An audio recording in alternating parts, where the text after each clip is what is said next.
Kapag binyag, tiyak na may ninang at ninong na siyang magiging pangalawang magulang ng ating mga magiging anak. Subalit sa pagpili ng mga pangalawang magulang ay dapat hindi lang basta pili ka lang ng pili. Dapat alam mo kung ano ang kapasidad nila, hindi lamang sa pera o regalo, kundi kapasidad sa kung paano sila magiging pangalawang magulang. Paano sila magiging gabay sa iyong anak. At dapat din kilalaning mabuti o dapat kilala mo ang magiging pangalawang mga magulang ng anak mo. Huwag kang kukuha ng hindi mo naman masyadong kilala.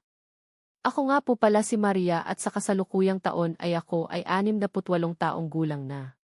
Pero sa awa ng Diyos ay malakas pa naman ako. Nangyari ang aking ibabahaging istorya sa taong 1978 kung saan ako ay 31 taong gulang pa lang. At sa edad ko na yon ay may isa na akong anak at asawa na itago na lang natin sa pangalang Ramon. Ang buong akala ko ay sa Mindanao at Visayas lang mayroong aswang. Hindi ko inaasahan na mayroon din pala dito sa Luzon. Ako ay tubong Mindanao na nakapangasawa ng tubong Laguna. Hindi ko nababanggitin ang eksaktong lugar para na rin sa pribadong pamumuhay ng mga naninirahan sa lugar namin. Dito ko rin nakilala si Elena. Hindi niya tunay na pangalan. Siya ay kapit-barangay namin ang nagtatrabaho sa isang pabrika kung saan din nagtatrabaho noon ang aking asawa. Mabait siya at madaldal. Yung tipong hindi ka mailang sa kanya. Siya din ang dahilan kung bakit ko nalaman na ako ay buntis noon sa aking panganay na si Sofia. Habang nag-uusap kasi kami ay bigla na lamang siyang nagwika ng mabango umano ako. Bagay na aking tinawanan. Subalit natahimik din nang sabihin niyang ako ay buntis ng 3 buwan. Nagulat ako sa kanyang sinabi. Maging ang iba pa naming kausap. Anya, sana siyang tumingin sa nagdadalang tao. Batay na rin sa mukha. Gumaganda daw kasi ako kaya babae ang anak ko at malakas ang pulso sa lig ko.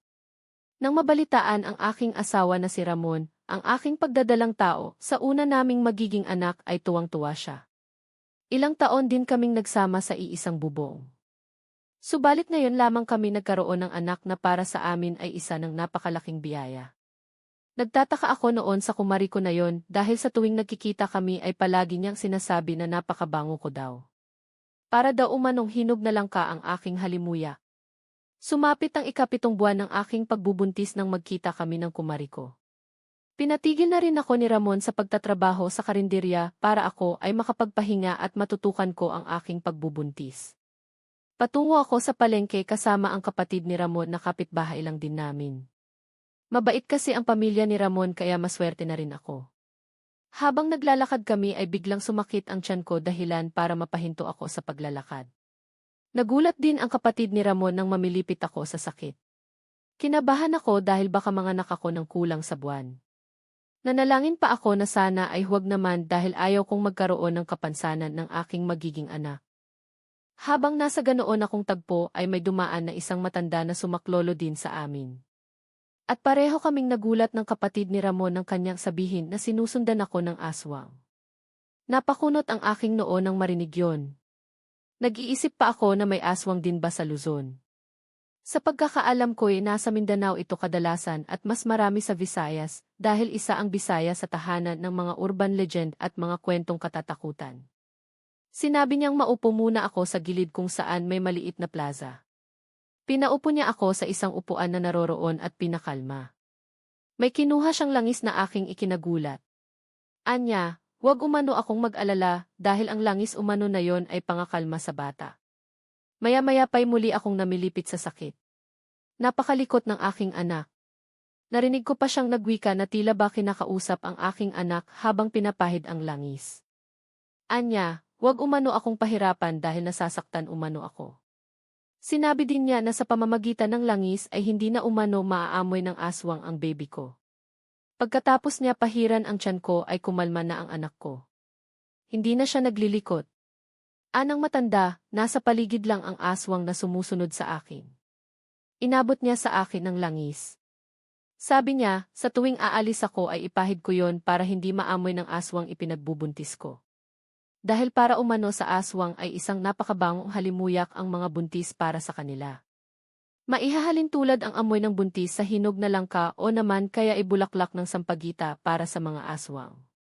Natigilan ako sa aking narinig dahil may naalala akong may nagsabi sa akin na kasing bango ako ng langka. Anya pa, kilala ko ang aswang na yon kaya mag-iingat ako palagi. Binilinan din niya ang aking hipag na huwag akong iiwanan na mag-isa lalo na sa gabi. Ipahid ko din ang langis tuwing gabi. Aalis at kung may mga bisita kami para hindi maglilikot ang bata sa tiyan ko. Napag-alaman ko na siya ay isang manggagamot pala. Kaya wala umano akong dapat na ikatakot sa kanya. Sinunod ko naman lahat ng bilin niya at totoo nga, kapag lumalabas ako'y hindi sumasakit ang tiyan ko at kahit sa gabi ay mahimbing akong nakakatulog. Dumating ang araw ng aking panganganak at sa awa ng Diyos ay matagumpay kong naisilang ang aking anak na babae at binigyan ko siya ng pangalan na Sofia. Napakalusog niya at napakaputi ng namana niya sa aking asawa. Hindi kasi ako maputi. Kabaligtaran ako sa aking asawa. Nagdesisyon kami na pabinyagan agad ang bata para hindi rin siya magkasakit kung sakali. Kaya naman napag-usapan naming mag-asawa na kung sino-sino ang magiging ninang at ninong ng aming anak. Marami siyang kinuha at lahat naman ng kinuha niya ay kilala ko din at masasabi kong mababait naman sila. Ngunit sinabi ko sa asawa ko na kukuhanin kong ninang si Elena na kanyang ikinagulat. Tinanong niya ako kung bakit si Elena ang naisip kong kuhanin. Sinabi ko sa kanya na dahil kay Elena, nalaman kong buntis ako. Tinanong ko din siya kung bakit tila ayaw niya. May problema baka ako kay Elena agad naman niyang sinagot na hindi naman kasi namin malapit na kaibigan itong si Elena. Nga't magkatrabaho sila pero hindi naman siya naging malapit dito at hindi naman sila nag-uusap sa trabaho. Sinabi ko sa kanya na mukha namang mabait si Elena dahil palagi naman niya akong kinakausap. Minsan ay kinakamusta din niya ako. Bagay na hindi na lang ikinaimik ni Ramon. Nung dumating ang araw ng binyag, hindi nakarating si Elena subalit nagpaabot na lamang siya ng regalo. Isang terno ng damit at sapatos ang kanyang ibinigay sa aking anak. Kinagabihan, nagulat na lamang ako nang mag-ailingasa ang aking anak at panay ang kanyang iyak. Hindi ko na nga siya maunawaan dahil lahat ay ginawa ko na para patahanin siya. Kaya naman nagdesisyon kami na dalhin siya sa pinakamalapit na ospital sa amin. Kasama ko ang kapatid na lalaki ng aking asawa at ang aking mga biyawan. Sa daan pa lang ay nakakarinig kami ng tiktik na kung tawagin sa amin sa Mindanao. Malayo ang kanyang tunog kaya alam kong malapit lang yon. Ganun daw kasi yun. Sabi ng nanay ko. Hindi naman binibigyang pansin ng mga kasama ko ang tunog na yon dahil una hindi sila naniniwala sa mga ganong kwento. Dahil para sa kanila ang mga aswang na naririnig namin ay bahagi lang ng alamat at wala naman talagang katotohanan. Maya-maya pa'y nagsimula ng umiyak si Sofia at halos namamaos na siya dahil sa kakaiyak. Pagdating namin sa ospital ay agad namang sinuri si Sofia. Subalit ayon sa doktor ay maayos naman umano ang kalagayan ng bata. Wala namang umano itong kahit anong nararamdaman. Normal ang lahat sa kanyang pagsusuri. Kaya naman umuwi kami dahil maayos naman daw ang bata. Ayon sa doktor na sumuri sa kanya ay baka nagugutom ito. Sinabi ko sa kanya na sobra-sobra na ang gatas ko at kapag pinapadedi ko'y ayaw naman ng bata. Habang pauwi kami ay naririnig ko na naman ang tiktik. Sa panahon po na yon hindi pa ganoon kaunlad ang Laguna. Makikita mo pa ang lumang larawan sa lugar. Panay pa rin ang iyak ni Sofia hanggang sa makarating kami sa bahay. Nag-aalala naman ang aking asawa nang makita kami. Kakarating lang niya mula sa trabaho. Hindi pa rin tumatahan ang anak namin at halos namamaos na siya. Lahat kami ay hindi alam ang gagawin. Hanggang sa dumating ang aking hipag at tinanong kung ano ang nangyari. Sabi ko, walang hinto ang pag-iyak ni Sofia at hindi namin malaman ang dahilan kung bakit panay ang kanyang pag-iyak. Tinanong niya ako tungkol sa langis na ibinigay ng manggagamot. Agad ko namang naalala at kinuha yun sa aking tukador. Pagkaabot ko sa aking hipag ay agad niyang pinahiran ang aking anak. Nagtanong pa ang aking asawa kung anong langis ba ang ipinapahid namin sa anak ko. Subalit hindi namin siya sinagot ng kapatid niya. Matapos pahiran ay tumahan si Sofia. Nagkatinginan kami ng hipag tila ba iisa ang nasa isip naming dalawa. Nagtaka ang aking asawa at nagtanong kung saan namin nakuha ang langis. Ang hipag ko ang sumagot na galing ito sa manggagamot na binigay sa akin nung buntis pa ako. Sinabi din ng hipag ko ang sinabi ng manggagamot na madalas akong dalawin ng aswang na kakilala ko lang daw. Sinaway pa siya ng nanay nila na huwag magpapaniwala sa mga ganong kwento dahil wala namang katotohanan at ang mga aswang ay alamat lang umano. Natahimik na lamang kaming dalawa ng hipag ko. Subalit alam ko na naniniwala siya sa sinabi ng manggagamot sa amin. Ako ay talagang naniniwala dahil sa Mindanao ay pinaniniwalaan namin ang aswang. At ang ibang kapitbahay namin doon ay literal umano nilang nakasagupa ang aswang. Kinabukasan ay namasyal kami ng anak ko sa labas.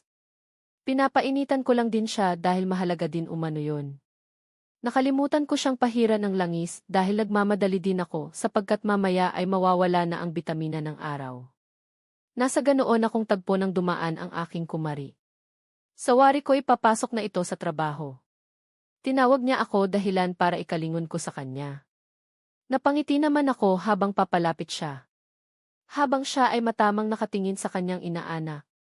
Sabi niya napakabango daw ng kanyang inaanak kasing bango ng langka na hinog. Natigilan ako't kinabahan sa kanyang sinabi, lalo na nang alala ko ang sinabi ng manggagamot. Sabi ko sa kanya, wag naman kayong magbiro. Nangiti lang ang kanyang isinagot. Pagka'y nagpaalam na siya dahil baka umano mahuli na siya sa trabaho. Pag-alis niya ay dali-dali akong bumalik sa bahay. Kinabahan talaga ako sa sinabi ni Elena. Inisip ko na lamang na baka nagkataon lang ang lahat. Subalit kahit anong aliw ko sa sarili ko ay hindi talaga maaalis sa isip ko ang kanyang sinabi. Dali-dali kong pinahiran si Sofia ng langis, subalit mahimbing lang ang kanyang tulog. Nung una ay naging kampante ako dahil hindi naman siya umiiyak at tulog na tulog lang. Kaya naman hinayaan ko lang siyang tulog at ginawa ko na ang aking mga gagawin. Sinamantala ko ang pagkakataong tulog siya para maglinis ng bahay at kung ano pang gawain. Napansin kong ilang oras na ay hindi pa rin nagigising ang aking anak. Mahimbing pa rin itong natutulog na tila ba wala ng balak na gumising. Kinabahan na ako dahil hindi na normal ang tulog ng anak ko. Ang ginawa ko ay ginising ko siya. Subalit kahit anong gawing gising ko sa kanya ay hindi siya nagigising. Doon na ako nagpanik dahil sa sobrang kaba na nararamdaman ko. Hindi ko alam kung ano ang gagawin ko nung mga oras na yon. Para na akong nasisiraan ng bait at mawawala sa katinuan. Dahil maayos naman siya nung lumabas kami. Subalit bigla na lang siyang nagkaganito. Hindi ko alam kung hihingi ako ng tulong o upo na lang sa tabi ng anak ko. Tila ba hindi na gumagana ang utak ko sa mga panahong yon. Pakiramdam ko tatakasan na ako ng aking katinuan. Ni pagdadasal o kahit pagtatanong sa Diyos ay hindi ko na nagawa. Gusto ko nang umiyak pero walang luha, walang sigaw o walang boses ang gustong kumawala sa aking bibig. Ang nararamdaman ko na lang nung mga panahong iyon ay ang umiyak sa loob ko. Nasa ganoon akong tagpo ng dumaan ang aking hipag kasama yung manggagamot. Hindi ko alam kung nagkataon lang o ipinadala ba siya ng Diyos.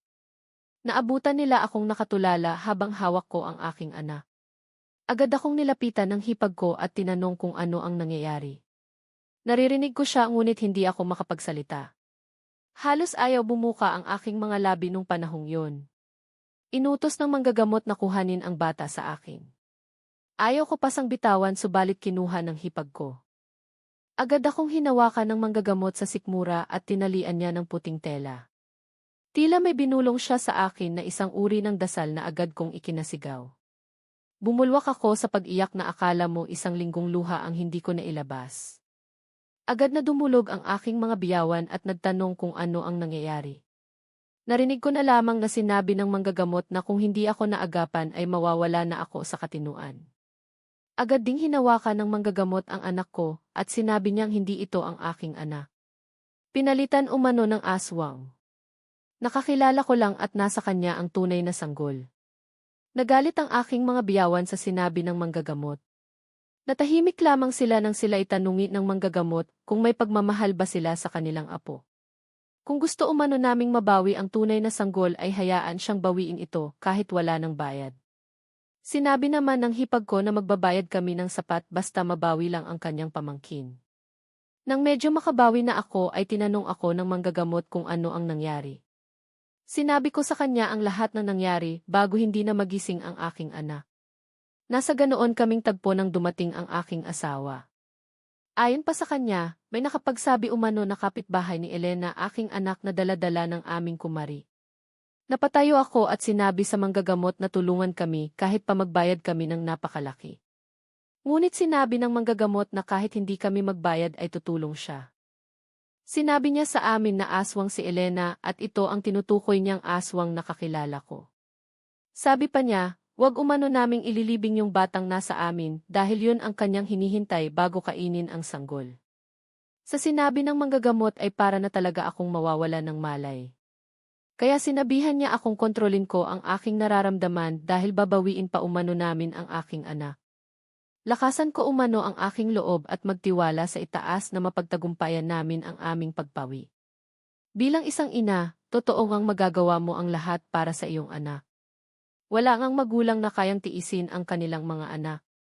Nagsagawa ng isang orasyon ng matanda habang ang aking hipag at ang biyan kong babae at ako ay nasa gitna ng mga kandilang ipinabilog.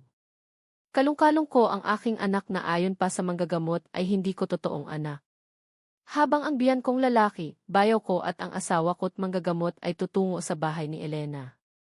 Binilinan kami ng manggagamot na huwag lalabas sa bilog kahit anong mangyari.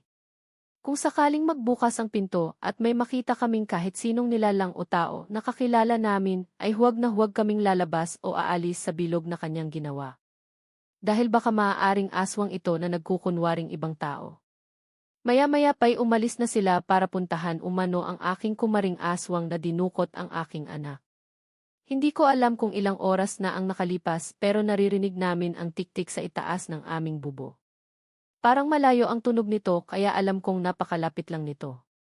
At habang tumatagal ay palakas ng palakas ang tunog ng tiktik. Napayakap sa akin ang hipag ko habang ako ay hawak ang sanggol na hindi ko totoong anak. Napagitnaan nila ako ng aking biyanan nang bigla na lamang kaming nagsigawan. Baka si parang may nahulog sa aming bubong na ikinagulat namin. Maya-maya pa'y biglang bumukas ang pinto at iniluwal nito ang nakatatakot na itsura. Nagsigawan pa kami lalo dahil nakakatakot ang mukha ng nilalang na nasa labas ng aming pinto. Hindi naman literal na halimaw ang mukha ng nilalang. Tao lang din ang kanyang mukha subalit napakadungis na animoy taong grasa. Buhaghag ang kanyang buhok at punit-punit ang kanyang damit na tila ba naglalakad siya sa hamog o itim na usok. Sumigaw siya na hindi na umano namin mababawi si Sofia. Naiyak ako at sinigawan din siyang itinuturing ko siyang kaibigan, kaya ginawa ko siyang ikalawang magulang ng aking anak. Sumigaw siya na hindi naman daw niya hiniling na gawin ko iyon. Ako umano ang nagpumilit na gawin siyang ninang ng anak ko. Ako umano ang may gusto at hindi siya. Sinabi ko na babawiin namin ang aking anak at pagsisisihan niyang ginalaw niya ang aking anak. Bagay na kanyang ikinatawa. Sinabi ulit niya na hindi ko na mababawi ang aking anak at wala na akong umano magagawa. Sinabihan ako ng aking hipag na huwag siyang pakikinggan dahil ginugulo umano ng aswang ang aking isipan para ako ay panghinaan ng loob. Sinabi naman ng biyanan ko na ako ay magdasal sa halip na ako ay mawala ng pag-asa. Magtiwala umano ako sa aking asawa at sa manggagamot na mababawi nila ang aking anak. Sa sinabi ng aking biyanan ay nabuhayan ako ng loob. Mas nagkaroon ako ng tapang na lumaban pa at mas magtiwala sa itaas na mapagtagumpayan namin ang aming pagpawi. Bilang isang ina, totoo ngang magagawa mo ang lahat para sa iyong anak. Wala ngang magulang na kayang tiisin ang kanilang mga anak. Hanggang dito na lang po ang aking kwento. Maraming salamat po sa lahat ng mga nakinig. Ako po si Maria ang inyong kaistorya. Nakatira kami ng aking asawang si Pedro sa isang maliit na nayon sa Visayas part na sa Leyte. Simpleng pamumuhay lamang ang aming kinagisnan. Nagsasaka ang aking mga magulang at tubong mangmang din ang aking asawa. Sa kabila ng aming kahirapan, masayang-masaya kaming nabubuhay. Taong 2001 nang magpakasal kami ni Pedro. Hindi bago sa aming kultura na mag-asawa agad kahit na hindi pa hustong gulang. 16 na taong gulang lamang ako noon. Ngunit alam kong solusyon na talaga ang nakatakdang makasama ko sa buhay.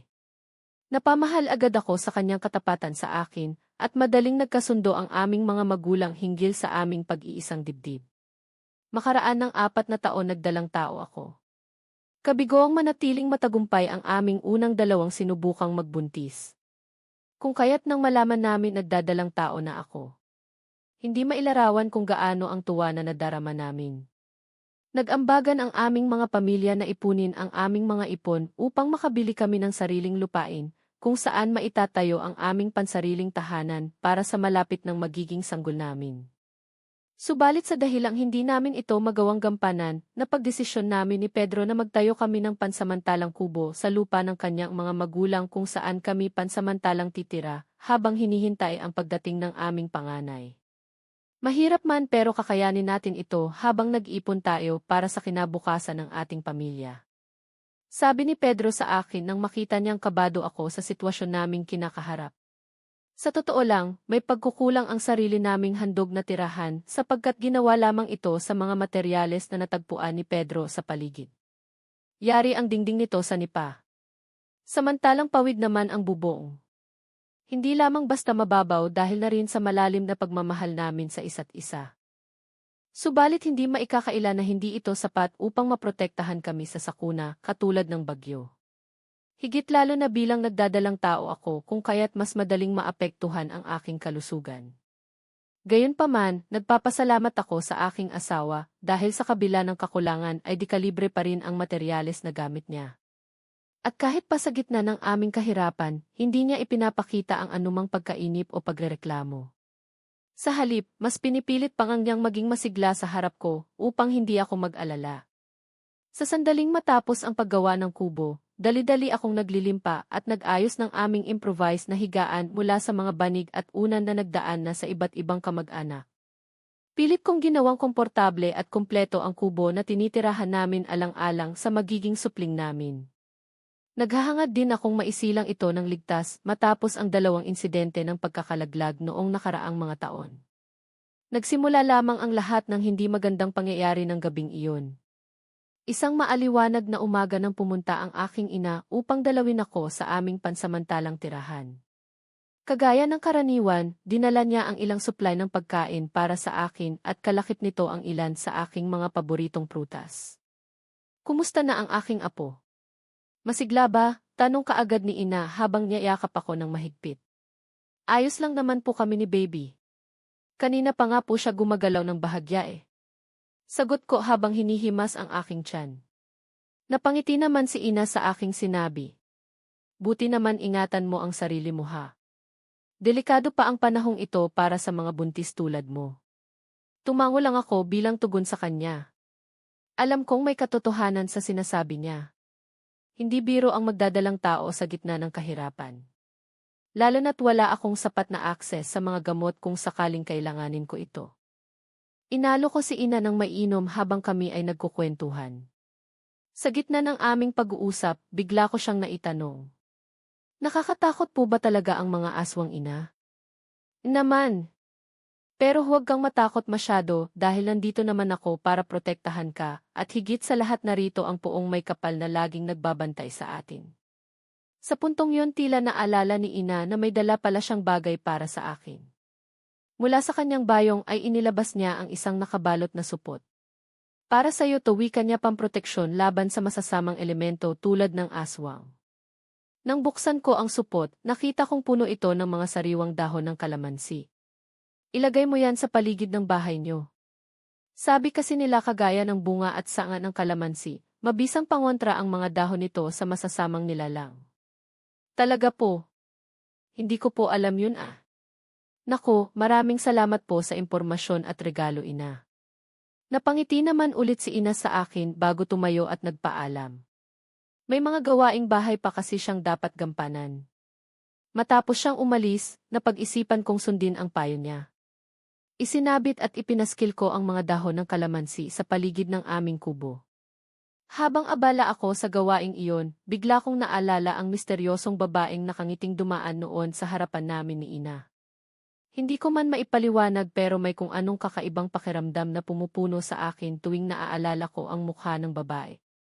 Mga ilang minuto matapos kong tapusin ang aking ginagawa, napansin ko na medyo nagugutom na pala ako kaya napagdesisyonan kong magsaing at magluto.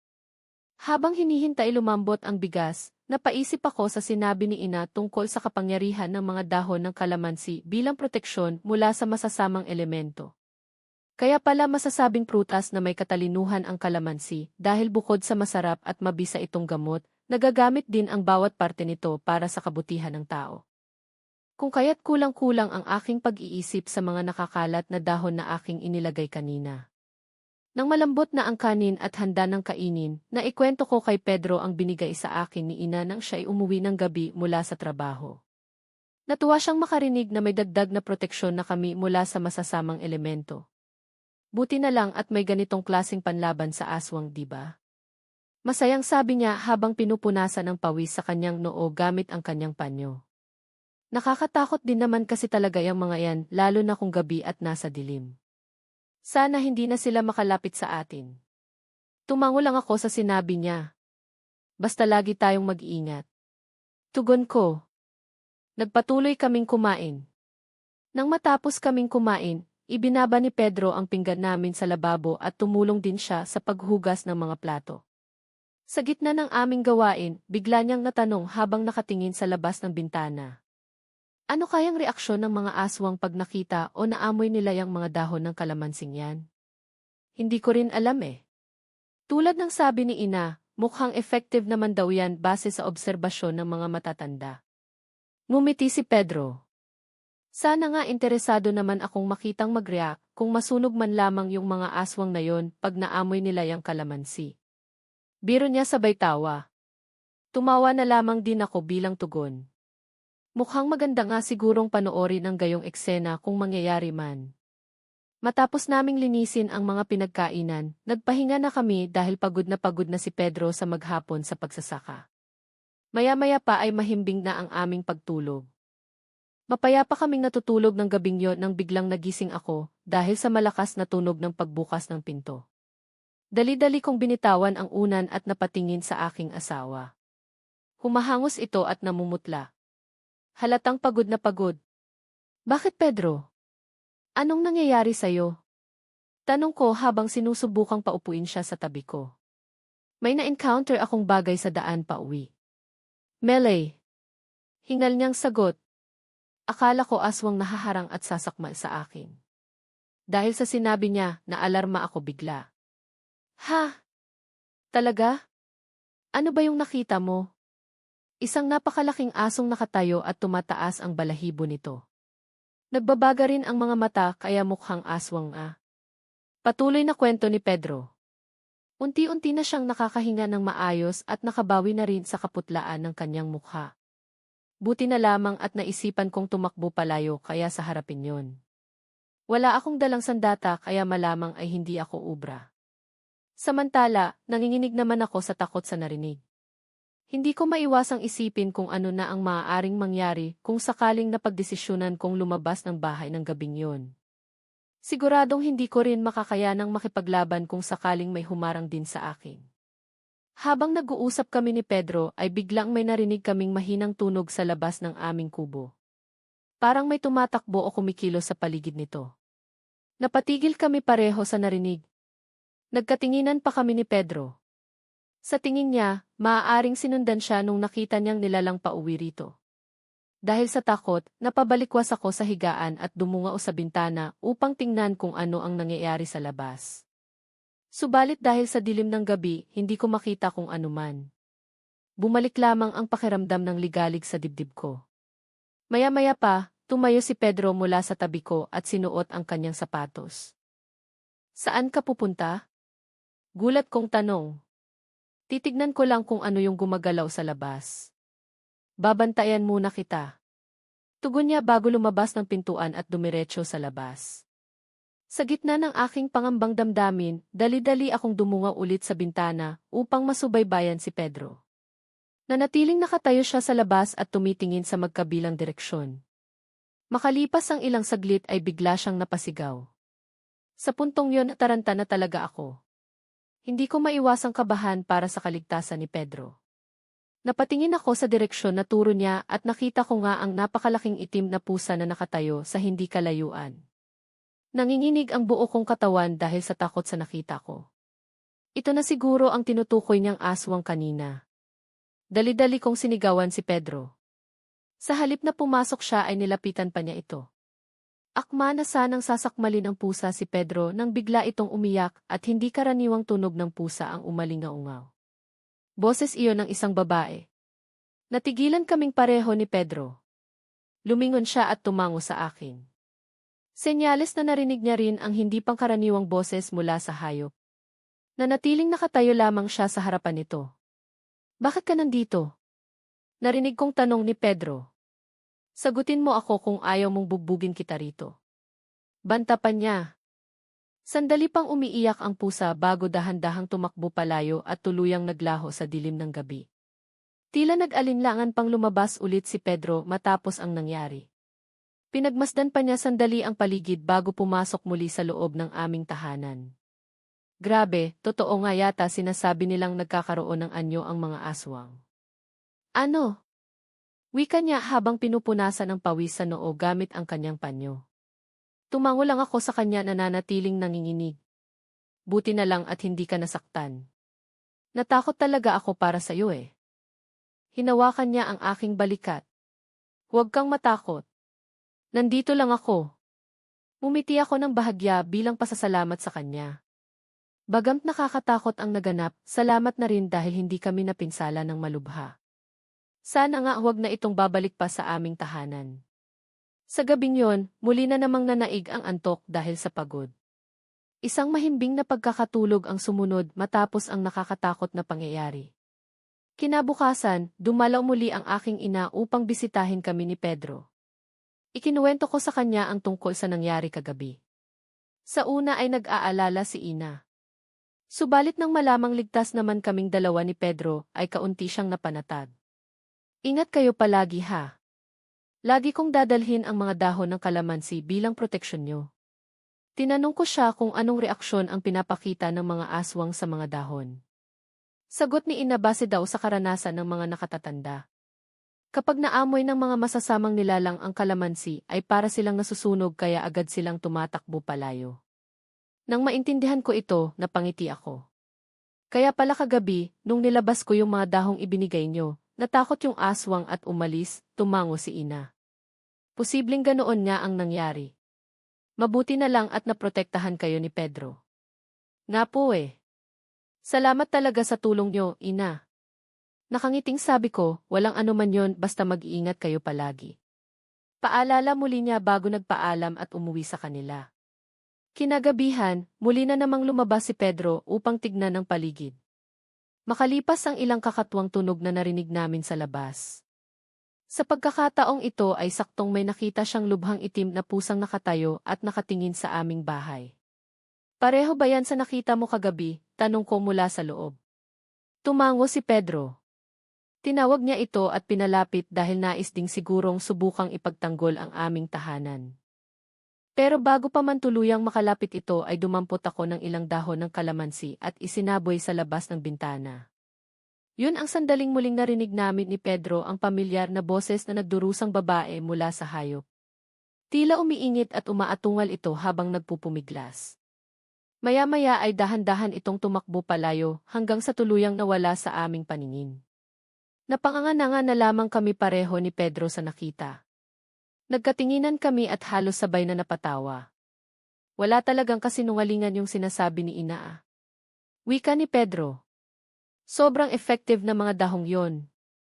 Tingnan mo. Pati yung pusa kanina para siyang nasusunog. Tumango ako habang nakangiti. Nga. Kahit na nakakatakot sila, may paraan pala talaga tayo para labanan sila. Salamat talaga sa kalamansi. Maya-maya ay pumasok na ulit si Pedro sa loob at naupo sa tabi ko. Kita sa mukha niya ang saya at ginhawa. Kahit kailan handa akong ipaglaban kayo ni baby. Ngayon alam ko na kung paano. Masiglang saad niya sa akin habang niyayakap ang aking tiyan. Hindi na tayo kailanman matatakot sa mga yan. Sa sandaling yon, nanatiling buo ang aking pagtitiwala sa tapang ng aking mahal na asawa. Alam kong hinding-hindi niya kami papabayaan ng ganito kalubha at sa tulong ng mga dahon ng kalamansi, naniniwala akong magiging ligtas ang aming tahanan mula sa muling pagbalik ng anumang uri ng masamang elemento. Nang sumunod na linggo, dumalaw muli sa amin si ina upang maghatid ng panibagong supply ng pagkain at ng mga dahon ng kalamansi. Natuwa si Pedro nang makita siya dahil gusto niyang personal na magpasalamat sa kanya, dahil sa mabisang itinuro sa amin na paraan para mapalayas ang aswang. Sa wakas ay alam na namin kung paano sila labanan kung sakaling bumalik pa sila. Sabi ni Pedro. Napikit-pikit pa siya sa tuwa at kilig. Ang galing talaga ng mga dahon ng kalamansi. Sobrang nakakapanindig balahibo ang sigaw ng aswang nung matamaan siya ng dahon. Ngumiti si Ina at tumango. Ganoon nga raw talaga kasi kung panonoorin mo. Kapag naamoy nila ang dahon ng kalamansi, rumereklamo sila at nagpupumiglas na para silang nasusunog. Nag-iba din ang mga anyo nila. Kaya dapat maging handa kayo. Maghanda kayo lagi na may dahon ng kalamansi sa bahay nyo. Dagdag pa ni Ina. Habang buntis pa si Rosa, lalo kayong dapat mag-ingat. Opo. Susunod po kami lagi sa payo nyo. Tugon naman ni Pedro. Salamat talaga sa madamdaming tulong nyo sa amin. Nagpatuloy ang aming masayang kwentuhan hanggang sa umalis si Ina. Sa kabuuan, hindi ko maiwasang makaramdam ng labis na pasasalamat para sa nasabing prutas dahil sa kakaibang gamit nito bilang proteksyon mula sa mga aswang. Isang gabi, muli na namang nabahala kami ni Pedro nang may tumunog na kakatuwang ingay sa labas ng aming tahanan. Hinanap muli niya ito subalit wala naman siyang nakitang kahina-hinalang bagay. Palibasa medyo madilim na kaya hirap siyang magmasid. Nang pumasok siya muli sa kubo para magpahinga, muli naming narinig ang mahinang tunog. Tumayo ako at kinuha ang supot ng dahon ng kalamansi at inihagis papunta sa direksyon kung saan galing ang tunog. Sa bandang huli, nagpakita nga ulit ang pamilyar ng maitim na pusang aswang na nakakubli sa kadiliman ng gabi. Bigla siyang napasigaw at napaatras sa naramdamang epekto ng dahon ng kalamansi. Maya-maya ay dahan-dahang naglakad palayo ng nanginginig at sumisigaw pa rin na parabang nasusunog ang katawan nito. Natawa naman kami ni Pedro sa nakikitang eksena. Hinipan ko pa nga ang dulo ng aking daliri na parabang baril habang sinusundan ko ng tingin ang tumatayong aswang. Bullseye. Tamaan din kaya nito yung puso para hindi na makabalik? Biro ko kay Pedro na lalong nagpatawa sa amin. Sa kasamaang palad ng aswang. Hindi na nga ito muling nagpakita o narinig pa sa paligid ng aming tahanan. Kaya mula noon, laging handa na kami na may dalang kalamansi kung sakali mang bumalik pa sila. Sa dami ng naging proteksyon para sa aming pamilya ng mahalagang prutas na ito, hindi namin mapigilang maging bukas palad sa lahat. Salamat sa kalamansi at sa kanilang mga dahon. Naging ligtas ang aming tahanan sa anumang uri ng masamang elemento. Lumipas ang ilang araw at gabi, tuluyan na ring nawala ang anumang bantang mga masasamang nilalang. Wala na kaming narinig o nakitang kakaibang bagay mula noon. Subalit sa kabila nito, patuloy pa ring nakasabit sa paligid ng aming bahay ang mga dahon ng kalamansi. Bilang paalala ng mga nakaraang karanasan at bilang proteksyon sakaling bumalik man ng mga yon.